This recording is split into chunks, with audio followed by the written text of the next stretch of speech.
UPSC દ્વારા civil સેવા પરીક્ષા માટેનું નોટિફિકેશન જાહેર કરાયું અને આ વર્ષે નવા નિયમ સાથે યુપીએસસીએ ડિજિટલ સુરક્ષાને લઈ અત્યંત મહત્વના અને કડક ફેરફાર કર્યા.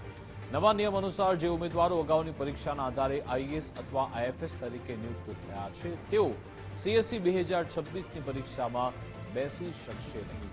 જો પ્રિલિમિનરી પરીક્ષા પછી અને મેન્સ પહેલા કોઈની નિમણૂક આ સેવામાં થાય તો તેઓ ક્વોલિફાય થયા હોવા છતાં મુખ્ય પરીક્ષા નહીં આપી શકે.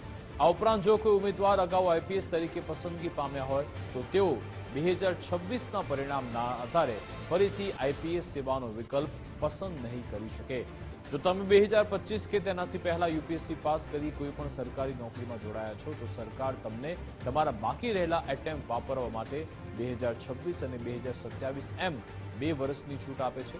આ 2 વર્ષ દરમિયાન તમારી પરીક્ષા આપવા માટે તમારી હાલની નોકરીમાંથી રાજીનામું આપવાની જરૂર નથી. પરંતુ જો તમે 2028માં ફરી પરીક્ષા આપવા માંગશો તો પહેલા નોકરી છોડવી પડશે. જો કોઈ ઉમેદવાર વર્ષ 2026ની પરીક્ષામાં સફળ થઈ ગ્રુપ એ સેવામાં સ્થાન મેળવે છે પરંતુ વધારે સારા રેન્ક અથવા પોતાની મનપસંદ કેડર માટે વર્ષ 2027માં ફરીથી પરીક્ષા આપવા ઈચ્છે છે તો તેના માટે હવે નવા નિયમોનું પાલન કરવું અનિવાર્ય છે.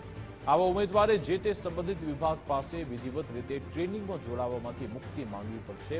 જો ઉમેદવાર ટ્રેનિંગમાં હાજર ન રહે અને આવી કોઈ સત્તાવાર છૂટ પણ ન મેળવે તો તેનું 2026નું આવેદન રદ-બાતલ ગણાશે.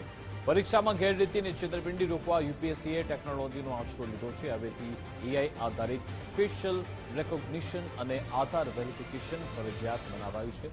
ઉમેદવારો હવે એક નવા 4 તબક્કાના પોર્ટલ પર નોંધણી કરાવવી પડશે જે સીધું જ આધાર કાર્ડ સાથે જોડાયેલું હશે.